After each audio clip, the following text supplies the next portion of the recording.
하나님 말씀은 느헤미야 13장 16절에서 18절까지 말씀입니다. 우리 같이 한 목소리로 함께 읽겠습니다. 또 두로 사람이 예루살렘에 살며 물고기와 각양 물건을 가져다가 안식일에 예루살렘에서도 유다 자손에게 팔기로 내가 유다의 모든 귀인들을 꾸짖어 그들에게 이르기를 너희가 어찌 이 악을 행하여 안식일을 범하느냐 너희 조상들이 이같이 행하지 아니하였느냐 그래서 우리의 하나님이 이 모든 재앙을 우리와 이 성읍에 내리신 것이 아니냐 그럼에도 불구하고 너희가 안식일을 범하여 진노가 이스라엘에게 더욱 심하게 임하도록 하는도다 하고 아멘. 안식일에 귀인들을 꾸짖은 사건입니다. 지금 예루살렘에는 유대인들만 산 것이 아니라 이방인들도 함께 살고 있었습니다. 그 가운데 무역으로 유명한 도시인 두로, 이 두로 사람이 예루살렘에 살고 있었는데 이 사람들은 안식일 계명에 전혀 저촉받는 사람들이 아니죠. 이방인들이기 때문에 십계명과는 상관이 없는 사람들입니다. 그러니까 이들은 안식일에도 그들의 상행위를 했던 것입니다. 그런데 문제는 이들의 그 상행위, 물건을 파는 것으로 인해서 유다 사람들도 그 이방인인 두로 사람들에게 물건을 샀던 거죠. 그러다 보니까 이들이 안식일을 범하게 된 겁니다. 그에 대해서 느헤미야가 유다의 모든 귀인들을 꾸짖습니다. 여기서 귀인들이라고 하는 것은 귀족을 나타내기도 하고 넓게는 이 귀인이라고 하는 이 단어는 자유인, 누구에게 애속되지 않은 자유시민 모두를 뜻하기도 합니다. 그러니까 좁게는 사회 지도층의 사람들을 의미하는 것이겠고 넓게는 자유인된 유대인, 모든 유대인들을 이야기합니다.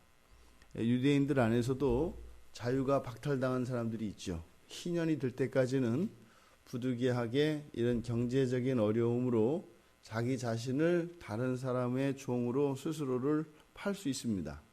근데 그것이 희년이 되면 완전히 풀리게 되죠. 그러니까 여기에서 넓게는 자유인인 유대인, 좁게는 유대인들 사이에서 지도적인 위치에 있는 사람들, 이 사람들을 꾸짖는 장면입니다. 그러니까 늘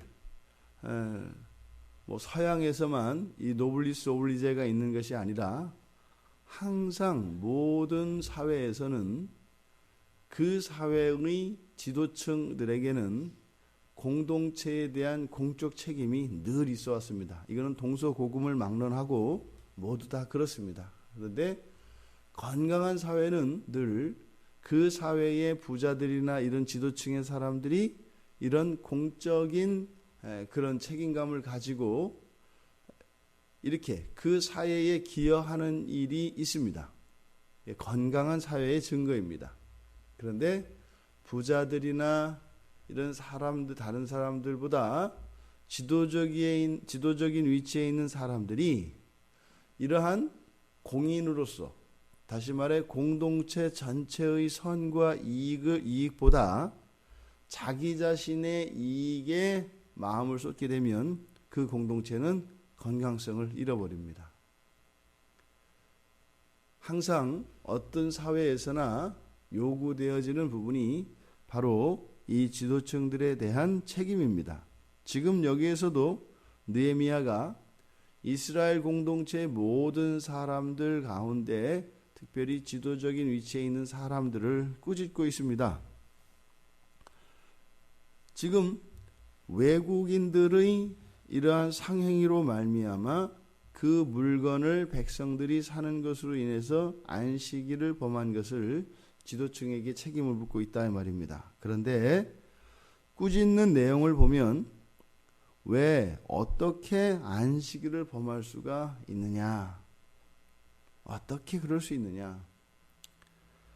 그 근거를 대는 것이 너희 조상들이 안식을 범해서 하나님의 진노를 당한 사실을 알고 있으면서 어떻게 그럴 수 있느냐? 과거의 일이죠. 과거의 역사적 경험을 통해서 이 안식일을 범하게 되면 하나님의 큰 진노와 심판이 임해서 이스라엘 백성들의 삶이 고난과 고통이 가중되어진다는 것을 이미 역사적 사실로 이들은 잘 알고 있습니다. 그 결과를 뻔히 과거를 비추어 그 결과를 뻔히 알면서 어떻게 그러는 일을 할 수 있느냐? 그리고 두 번째로는 너희가 이렇게 안식일을 범하면 과거에도 그랬던 것처럼 또다시 그것으로 인해서 하나님의 진노를 사게 될 텐데 그 진노는 과거에 있었던 것보다 훨씬 더 크다라고 하는 것을 알면서도 어떻게 그럴 수 있느냐? 지금 안식일을 범하고 있는 이스라엘을 향해서 귀인들을 꾸짖고 있는데 그 근거를 과거와 미래를 들어서 이야기를 합니다. 그러니까 안식일을 범하고 있는 현재의 상황이 과거와 미래를 다 비추어 보아서도 그런 일을 해서는 안 되는 상황인데 어떻게 이런 일들을 너희들은 그렇게 하고 있는가? 구약 성경을 보면 볼수록 우리들의 삶과 너무나 똑같은 것을 보게 됩니다.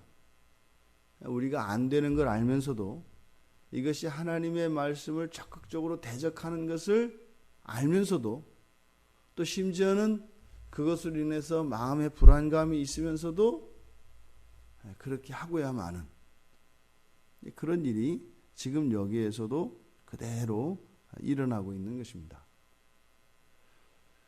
그때와 지금 우리들 이 죄인된 우리들의 이 성정은 변하지 않아서 그것이 우리들의 마음속에 일어납니다. 그런데 달라진 것이 있죠.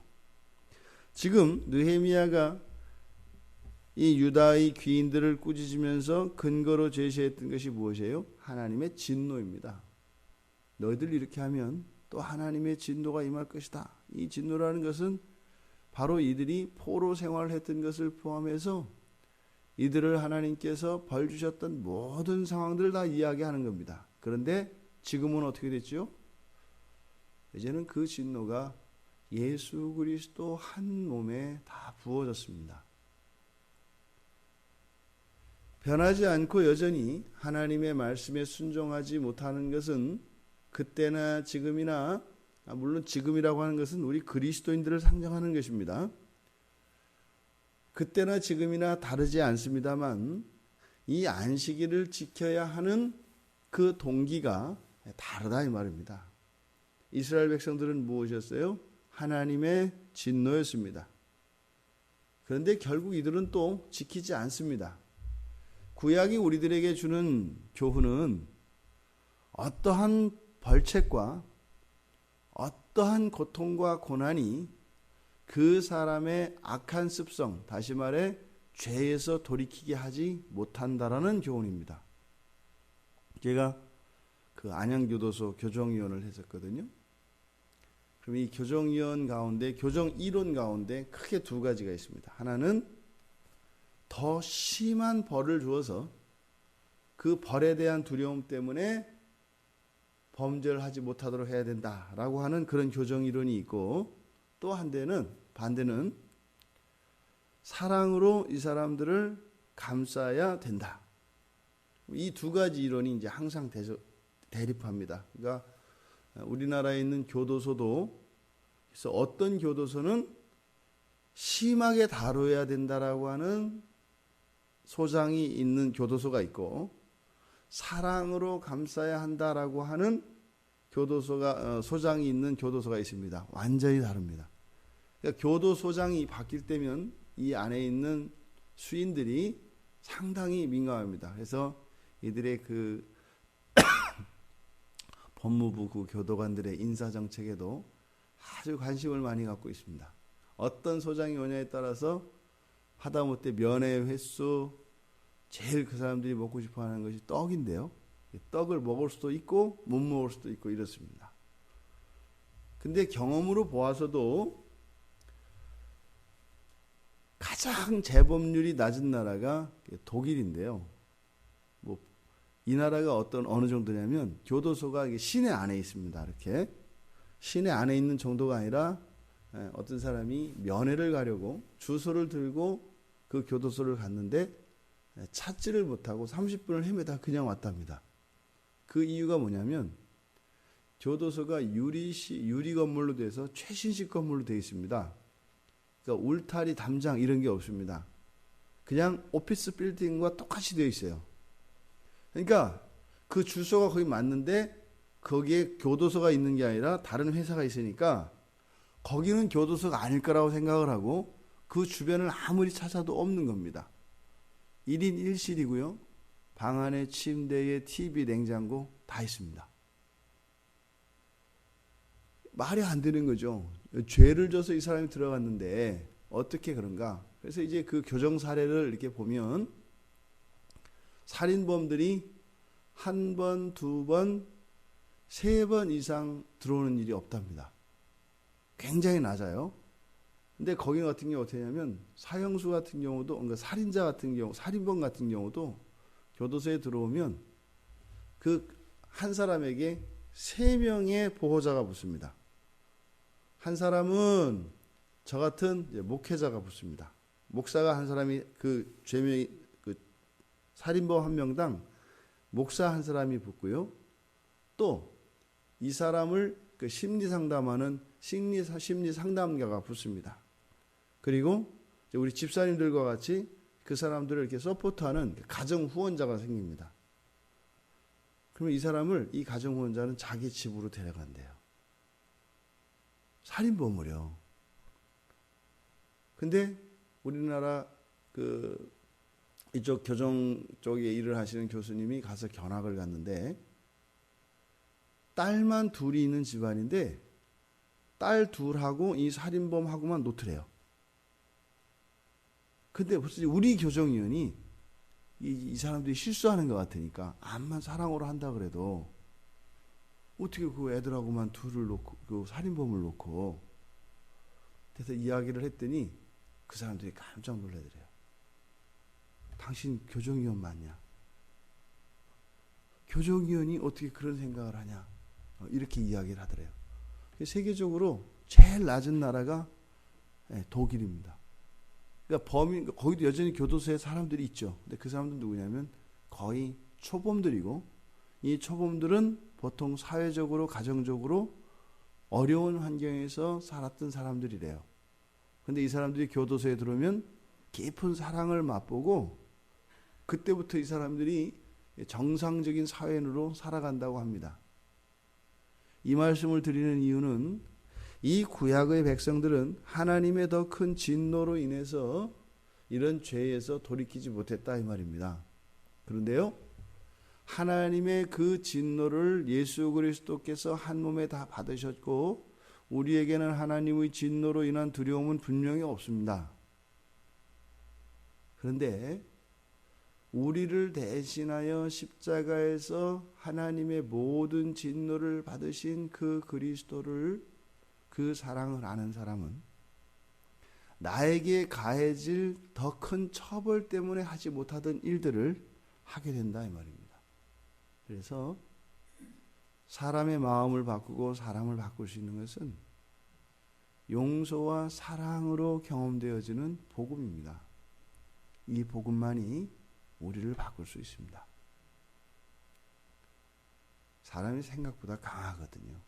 어떤 협박에도 그렇게 바뀌어지지를 않습니다. 이제 우리는 복음 아래 살아가는 사람들입니다. 그렇기 때문에 구약의 사람들은 이렇게 느헤미야가 또 꾸짖고 하나님의 더 큰 진노가 있을 것이라고 하는 경고를 들었음에도 불구하고 이들은 또 어깁니다. 우리들은 그렇지 않아야 되지요. 하지만 성경은 똑같다고 말씀을 드렸습니다. 우리가 이 안식일의 계명은 특별히 에레미야와 에스겔 선지자가 가장 중요하게 다루던 계명입니다. 이스라엘의 이 범죄 가운데 가장 나쁜 범죄로 다루었던 것이 이 안식일 계명입니다. 10계명의 네 번째 계명이죠. 10계명의 이 네 가지 계명은 하나님과 우리들 사이에, 즉 하나님에 관해서 우리가 지켜야 될 계명이 네 가지입니다. 그리고 나머지 6가지의 계명은 우리들 사람들 사이에서 지켜야 되는 계명들입니다. 그러니까 이 네 번째 계명은 하나님을 향한 우리의 의무와 사람들에 대한 의무 사이를 연결시키는 교량 역할을 해요. 그러니까 이 안식일 계명과 또 나머지 6개, 즉 사람들 사이의 계명인 6개 계명의 첫 번째 제5계명은 부모님을 공경하라고 하는 계명입니다. 그러니까 앞에 10계명의 네 번째와 다섯 번째는 하나님을 향한 의무와 사람들을 향한 의무 사이를 연결하는 다리 역할을 해요. 네 번째, 다섯 번째 계명이 손상이 되어지거나 깨어지면 어떻게 돼요? 돌판이 두 조각 납니다. 그러니까 하나님을 향한 의무만 있거나 사람들을 향한 의무만 있게 됩니다. 그러면요, 이 계명은 비록 두 개의 돌판 안에 쓰여졌습니다만 전체가 하나의 계명이죠. 모두가 지켜져야 온전해진다 이 말입니다. 근데 이걸 두 조각 내버리면 어떻게 돼요? 이 반토막, 즉 하나님을 향한 의무에만 온 마음을 쏟고 그것을 지키거나 또 사람들을 향하여 주신 이 계명 6가지만을 붙들고 그것에 온 마음을 다 쏟고 그것만을 지킨다면 이들은 스스로 온전한 신앙생활을 한다고 생각을 하겠지만 이것은 진정한 의미의 신앙생활이 아니다 이 말입니다. 반토막 났기 때문이죠. 하나님을 향한 의무만 생각하면 이런 것들은 경건주의와 또 이거는 초월적인 신과의 관계에서만 일어납니다. 왜곡이 일어나요. 또 이쪽 사람들을 향한 이 의무에 대한 이 계명만을 마음에 쏟게 되면 이것은 인본적이고 도덕적인 종교로 바뀌게 됩니다. 그러니까 마귀의 전략은요, 10계명을 다 지키지 마라 안 해요. 둘을 떼어놓는 일을 합니다. 그러니까 하나님과 이 하나님에 관한 계명들을 우리들로부터 떼어놓는 가장 좋은 계명이 바로 안식일 계명이라는 거예요. 안식일 계명을 흐트러버리면 이제 그 연결고리가 약해져요. 또 하나 뭐예요? 부모님을 공경하라고 하는 이 계명을 흐려놓으면 또 이게 약해져요. 이 두 가지 다 거의 성공했습니다. 그러니까 우리들의 신앙이 바르지 못한 겁니다. 교회가 힘이 없는 겁니다. 마귀는요, 절대로 우악스럽게 그냥 완전히 엎어버리고 그러지 않습니다. 변질시키려고 합니다. 그러니까 가정의 질서가 깨어짐으로써 부모를 공경하라고 하는 이 계명이 무너져 버렸죠. 안식일은 우리에게 계명으로서, 즉 이것을 지키면 복을 받고 지키지 않으면 벌을 받는 이러한 시민법으로서의 그런 법적 기능은 없습니다. 이제는 왜요? 예수 그리스도께서 모든 벌을 다 받으셨기 때문에 우리가 10계명을 지키지 않는다 그래서 그것 때문에 우리에게 벌이 임하거나 그러지 않습니다. 하지만 우리에게 주신 구원의 기쁨과 구원의 대가를 누리지 못합니다. 그것이 우리에겐 벌이죠. 오늘 안식일을 어기고 있는 이 이스라엘 백성들을 향하여 15절에서 경계하고, 그리고 오늘 16절에서 18절까지의 말씀을 통해서 꾸짖고 있는 이 느헤미야의 외침이 두려움으로 다가오는 것이 아니라 그리스도께서 십자가에서 진노를 받아 죽으시고 그 대가로 우리에게 주셨던 그 구원의 참다운 능력과 그 참다운 유익이 우리의 삶 속에, 여러분들의 삶 속에 고스란히 적용되어지기를 원합니다. 느헤미야가 이들에게 물어보았던 것처럼 여러분들은 왜 안식일을 주일로 온전히 지키지 않으십니까? 이 질문에 여러분들은 스스로 답을 내리셔야 할 것입니다. 온전히 지키지 않는 것은 고사하고 그것을 지켜야 할 이유가 있다고 생각하지도 않고 지키고자 하는 마음도 없는 우리 자신에게 너무나 중요한 이 안식일의 계명, 그리고 이것과 더불어 부모님을 공경하라고 하는 이 제5계명, 이 4계명과 5계명, 이 두 개의 계명, 즉 다리의 역할하는 이 두 개의 계명을 우리가 지키고 있지 않는 것은 우리의 신앙 자체를 위협하는 것이고 우리의 신앙 자체를 오염시키는 것임을 알면서도 왜 그것이 우리에게는 아무런 동기부여도 되지 않는 것일까? 그 질문에 답하시며 그 질문에 대하여 여러분이 내린 그 답을 따라 살아가실 수 있는 하나님의 은혜가 임하기를 바랍니다.